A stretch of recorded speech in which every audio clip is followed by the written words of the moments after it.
Well, welcome to the Speak with People podcast. My name is Jason Raitz, and I'm so excited you're joining us today. This podcast exists because we believe words matter, and your world, our world, can be changed through healthy communication. So we hope to challenge you, encourage you to choose words that bring life and communicate in healthy ways. Well, today I'm so grateful to jump into a conversation with our guest.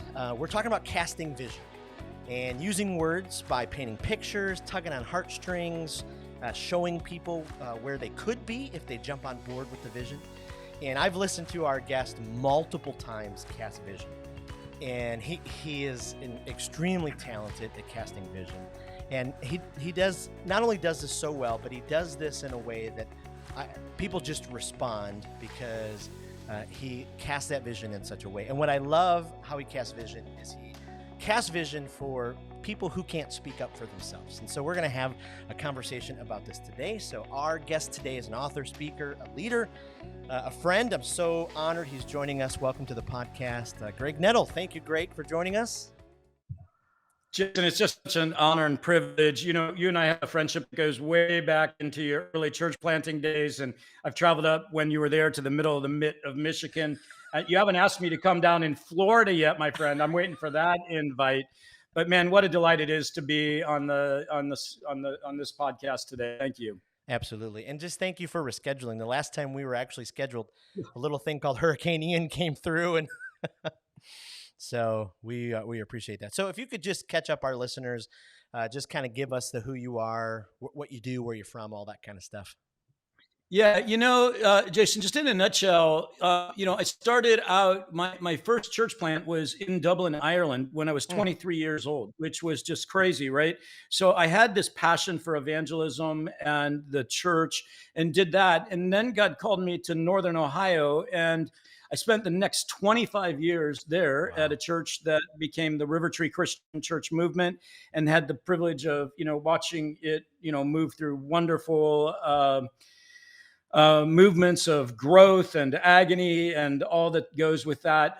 Thought I'd be there the rest of my life. And then about 11 years ago, God called me to be the president of Stadia, which is a worldwide church planting organization that our job is to help you, Jason, and all of our listeners start new, thriving, growing, multiplying churches for the next generation. And our vision is for every child on the planet to have a church. And because we know, new church planting is the single most effective way of reaching people with the gospel. Yep. And the vast majority of those who make a decision to follow Jesus do so before the age of 18. So when we combine new church planting with caring for the next generation, what we see are exponential kingdom results. And so I'm trying to cast vision to you there, Jason, and to all the listeners right now. Yep.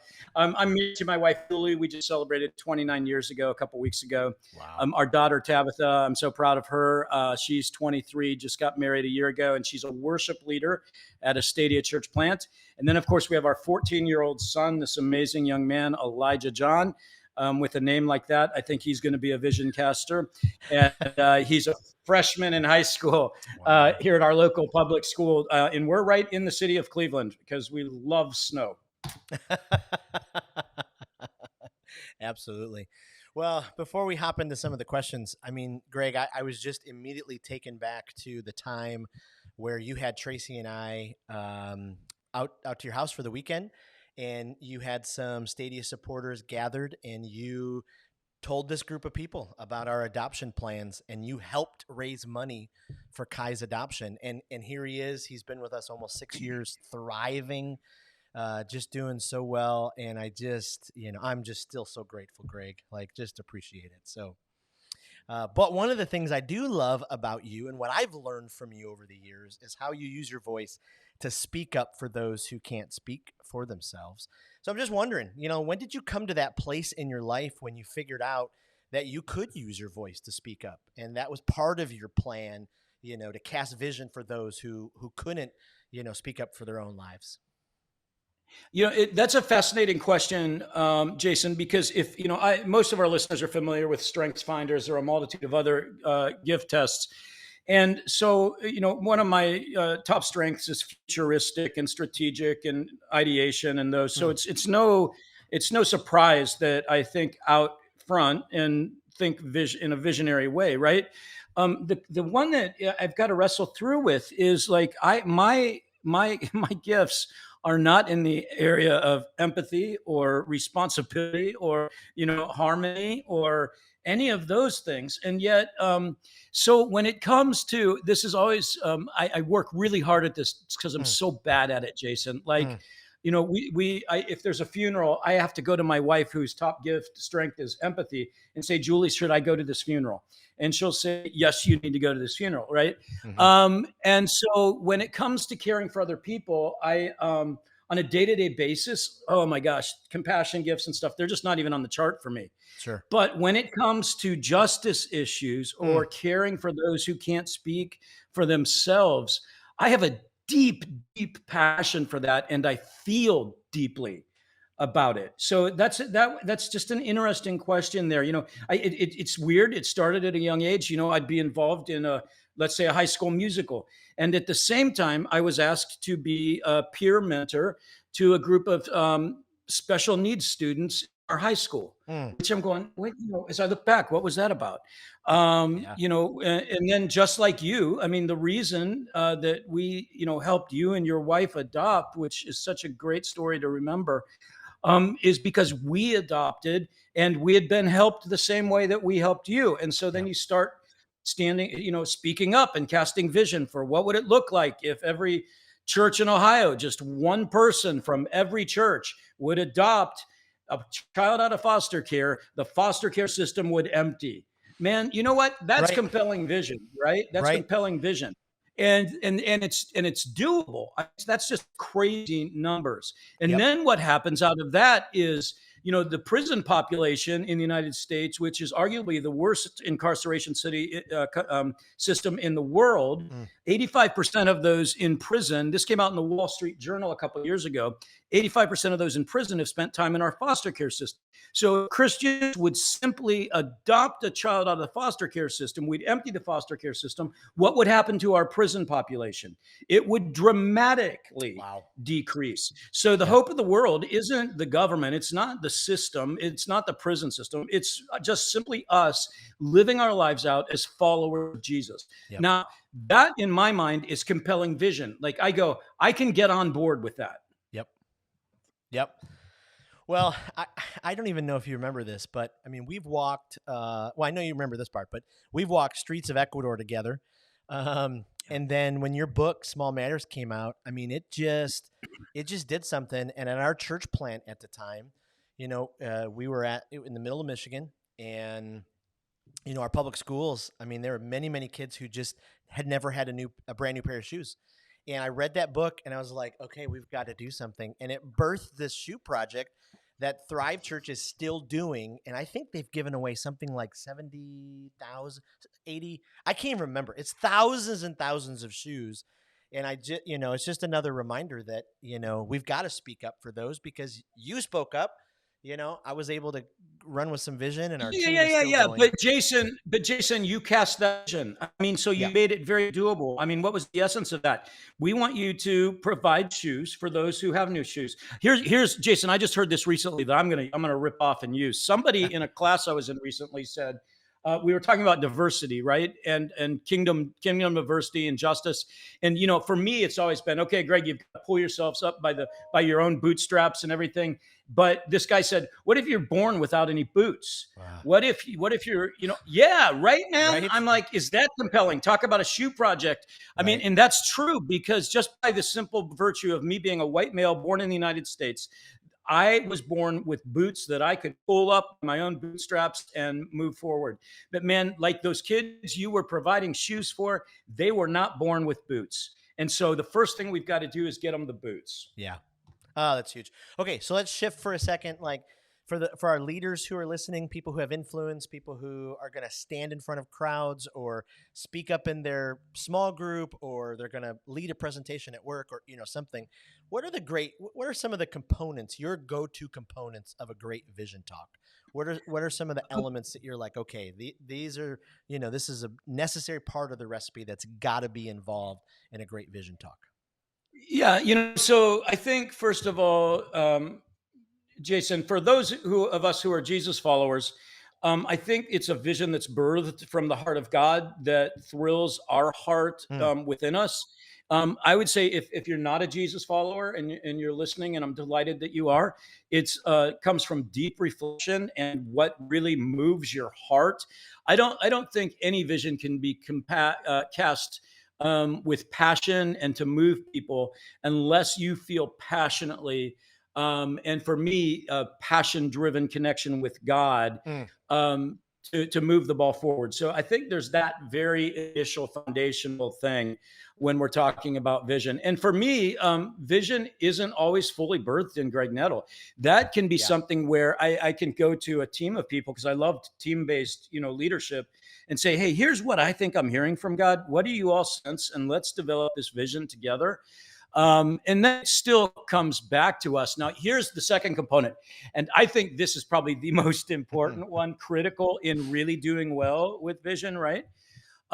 It's being willing to go where you're asking other people to go. Oh, You have to go first, right? right, right. You just do. If you're going to ask people to give shoes, by golly, you better be giving your shoes. If I'm casting vision about adoption, man, Yep. we adopted. If I'm casting vision about foster care, we, became foster parents. If we're talking about planting a church, we've planted a church. If we're, talking Yep. about raising money, this is lots of leaders get screwed up in this one. Man, if I'm casting vision to raise money, I better be able to say with all integrity, and Right. I want you to know that Stadia is a place where my wife and I invest heavily. Yep. Or, I want you to know that Jason Rates and his family, my wife and I are investing in this adoption too, because we believe in it, in what I'm Right. asking you to do. And so I think that you have, that don't ever try to cast vision for something you're not willing to lead in. Ooh.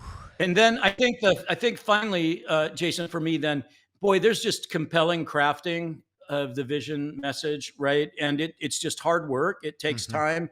It takes different ideations of the message and learning along the way what works and what doesn't, and actually knowing what you're talking about. And so out of that flow stories. The reason that we can cast compelling visions about church planting, let's say in India, where we're doing tons of church planting, I can say, listen, I want you to know I have been there. I have been boots on the ground. I have hugged the children that we're working Mm. with, and came home and got, E. coli because the sweat I got from the people I was hugging and loving Oh, on. And but I can tell you, this is a great kingdom investment, one of the best on the planet that I know about. Well, that's compelling because people go, oh, there actually are churches being planted there. There's church planters that Greg's and his team have been training. He was actually there, right? And so there's that experiential part that you bring to the table. Now, we right. can't experience everything before the vision. I mean, we're casting vision right now at Stadia about helping start multiple thousands of churches a year. Well, Stadia's never done that. We plan to help start 456 last year. But multiple thousands is something new for us. But that's the vision I'm involved in daily, is crafting that new vision, and Wow. and how do we move our team there and partners there with us. Wow. Wow. That I mean, there's you just kind of gave us a master class in putting that vision cast together. That's just incredible. So how does it change depending on if you're meeting just with someone one on one, over, because I'm in a season right now of building speak with people where, I'm heavily casting vision every single day, either one on one with people or from behind a camera or from a stage. How do you change or ebb and flow depending on if you're meeting one on one or on a stage or, behind a camera like this? Yeah. So let's talk about the essence of vision casting in the first place. I think we have to work from a precedence that this is about discipleship. It's about Mm, coaching. It's for me, it's about helping our listeners become fully who Jesus intended them to be. It's not about me getting resources from them necessarily. It's not about what they can do for Stadia. My job is to say, how can I help you become a better follower of Jesus? oof, Help you better lead your organization. And so then we move into the vision casting one on one specifically.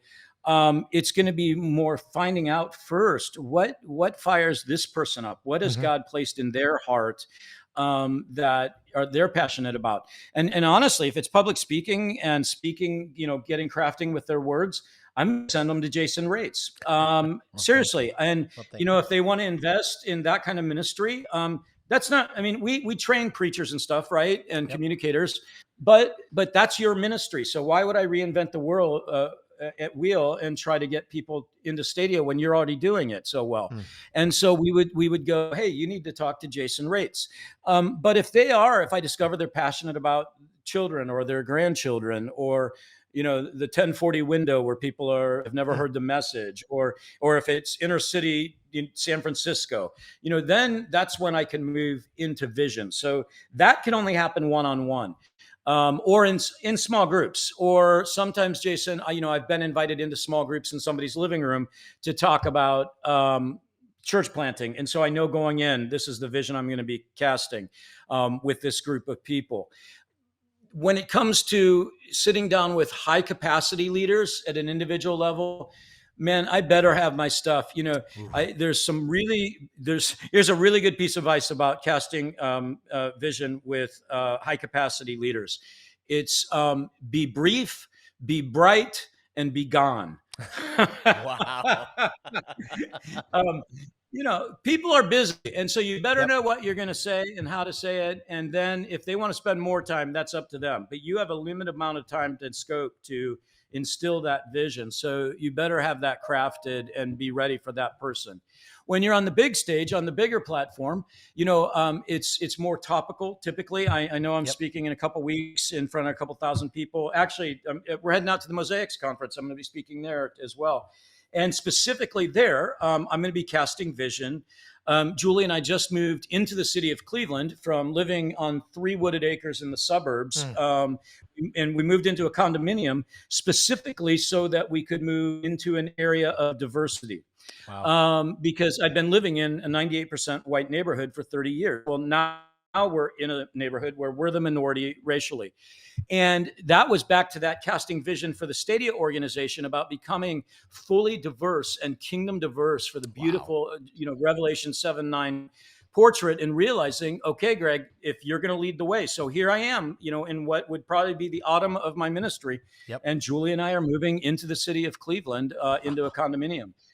With our 14-year-old son of Elijah, who's a freshman in high school now, in where he is now. My son Elijah is an African American boy, and he is now the majority in his public high school, where he was the Wow. extreme minority in the past. My point being, so when I go to Mosaic and I get to stand on the stage and talk about that, it gives me credibility to say, hey, look, first of all, we are nowhere near where we need to be on this journey. And man, we have screwed up so badly, and I continue to make mistakes.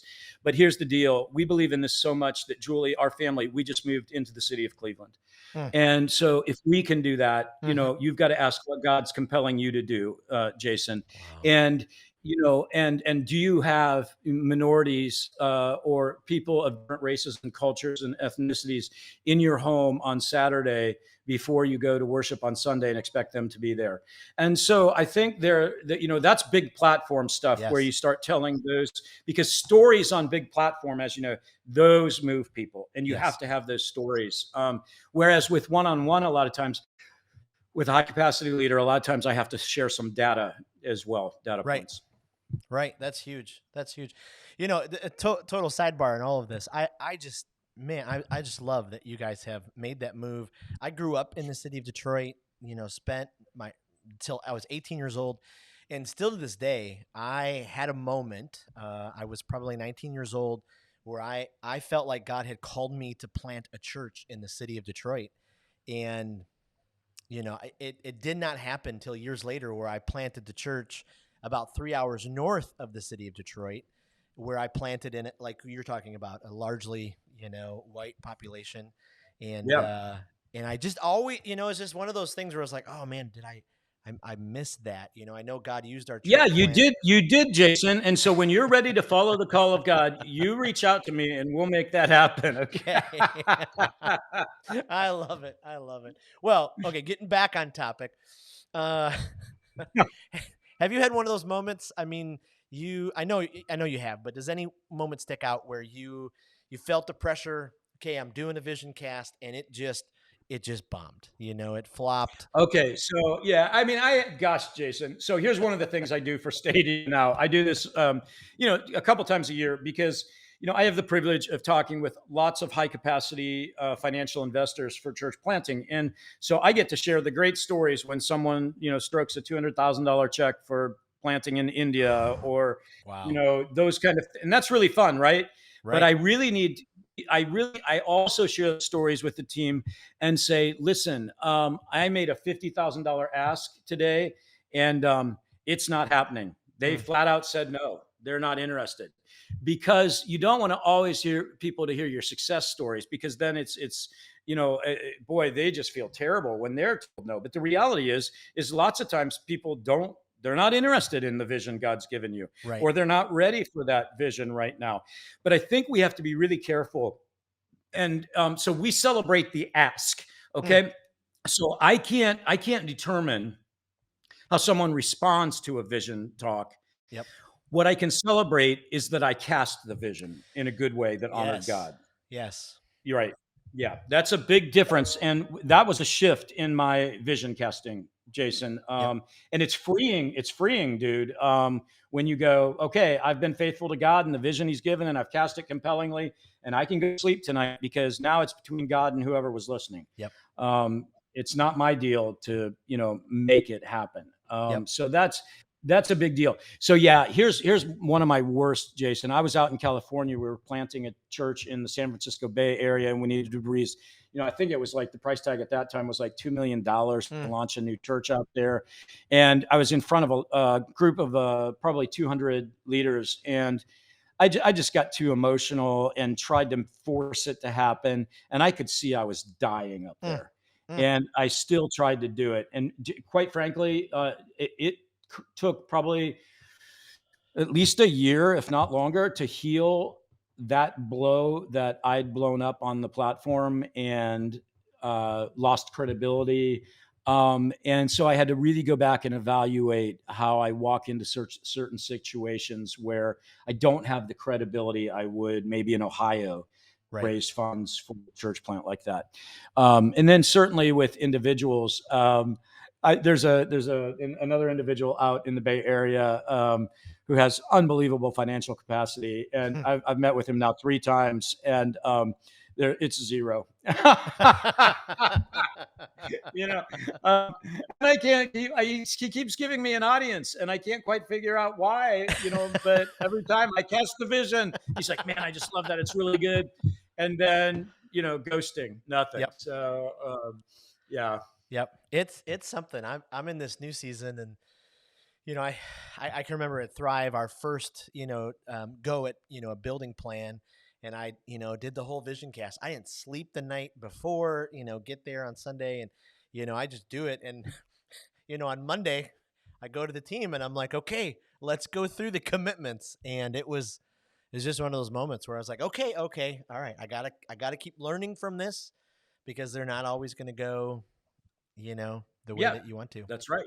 And now I'm in a That's right. season where I'm casting vision for a new venture, and it's just so fascinating to kind of keep learning and growing, as you reframe the story and you share what's happening. And so maybe some practical advice to some brand new people who are, they're developing talks or messages, or asks, to sit down with people like you're talking about, some high capacity leaders. Is there any advice you could give them as they're kind of going into that? Yeah, I think, Jason, there's some really good stuff. So first of all, I would say work at your craft. Hmm. It's there's some people where I can stand up. I don't get nervous standing up in front of large crowds, and I don't get intimidated in front of high capacity leaders. Okay, but along the journey, man, if you look at my library, on the walls around our house, you would see lots of books on communication. How to talk like TED, because TED Talks are and that's the length that we're getting most days now, 12 minutes ish. And so man, read that stuff. Listen to podcasts, watch TED Talks on communication. But I listen to comedians when I'm driving in the car because they're so good at timing. Absolutely. It's just genius. Listen to great communicators that you respect, and you don't have to become like them, but Right. just listen to what they're doing. The tense and the release of the dynamics of the talk, and what you're doing with people's emotions. Why you use humor to open people up so that then you can slip the knife in between their ribs and actually do the surgery that God wants to do. Mm. Those are all learned things. And so along the way, I've had some really good coaches in my life. And, I'll never forget at River Tree, we were doing 2 Saturday night services and 3 Sunday morning services. And I would come in every Saturday afternoon to make sure that the Saturday night first service crowd had the best message possible from me. I would preach that sermon in its entirety, with 6 people in the room that seated, 1,200. And then after I taught it, they would sit down and critique my Wow. teaching. Theologically, how I delivered it, stories. Hey, maybe you want to do this or switch this around.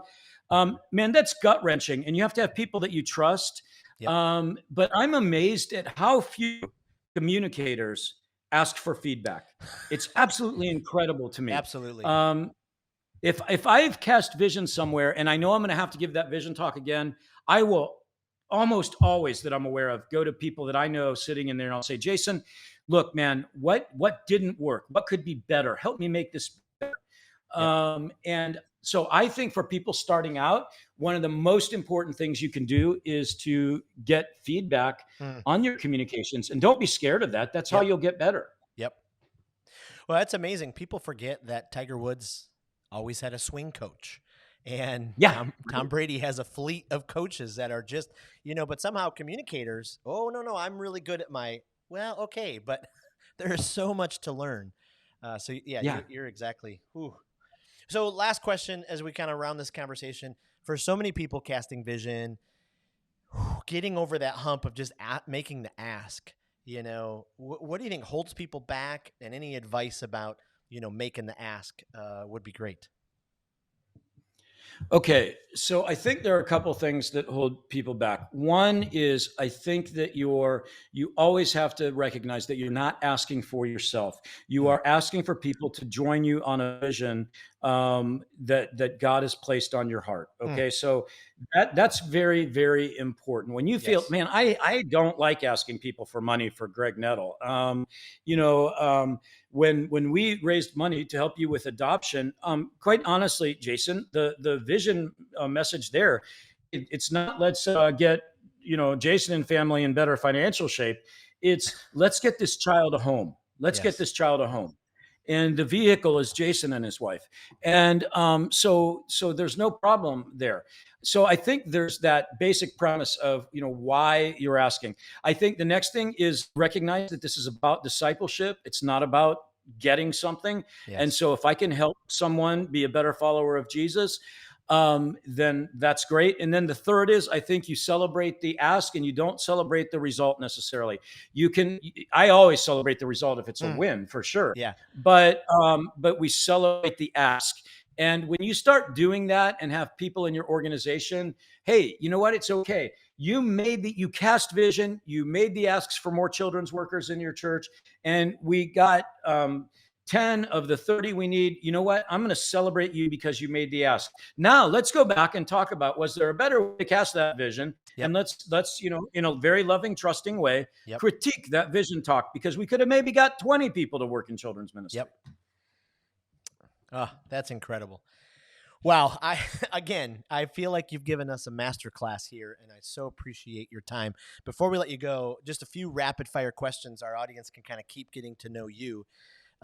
Where you've traveled the globe, where is your absolute favorite place on the planet? So I'm going to give you a genre of place rather than a specific place. It's climbing mountains. I absolutely love mountain climbing with peers that I can coach the way up. I just did Everest Base Camp back in May, and it was a blast to be at Everest and 3 weeks in the mountains with a group of people. How cool, right? Yeah. So that's incredible. My quick answer. Yeah. I love that one especially because Dave Jane was with you and he had me preach for Yes. him while he Yes. was Yeah. with you guys, and Oh, awesome. you raised just a Yeah. ton of money again Yeah. for We church. ended up raising $625,000 for children at risk through church planting. Incredible. Right? I mean, how cool is Incredible. that? And you get to do something you love with people you love. Absolutely. Okay, second rapid fire question. What's the best book you've read this year? Yeah. So, okay, it's one I reread, and it's Now Discover Your Strengths. And Okay. I just said that because I read avidly, as you know, and I'm just going, man, right now that's the one that's affecting me the most because I'm looking at making sure I'm operating out of my strengths and our team is and so forth. Last one. One leader, alive or dead, you'd love to have lunch with. Howard Stern. Okay. And I remember the Howard Stern story, so Yeah, I still want to lead him to Jesus. I think yeah, that, yeah, so yeah, I'd love to have a follow up meeting with him. it'd be amazing. Well, Greg, thank you so much for joining us today. Whew, this will be one I cannot wait to rewatch and re-listen. And we've got so much great material here. You have really blessed us. So really appreciate you being on the podcast today. Thank you again for listening to the Speak with People podcast. We exist because words matter. In your world, our change can be changed through healthy communication. And so we hope today's episode challenged you, encouraged you to choose words that bring life, communicate in healthy ways. Just a reminder, our speakers conference is right around the corner. Head to speakersconference.com. If you're a leader who delivers presentations, speaks from stages, influences behind a camera, we're coming together so we can all learn how to be more effective communicators and inspire others to lean in. Thanks so much for joining us, and we'll see you next week on the Speak with People podcast.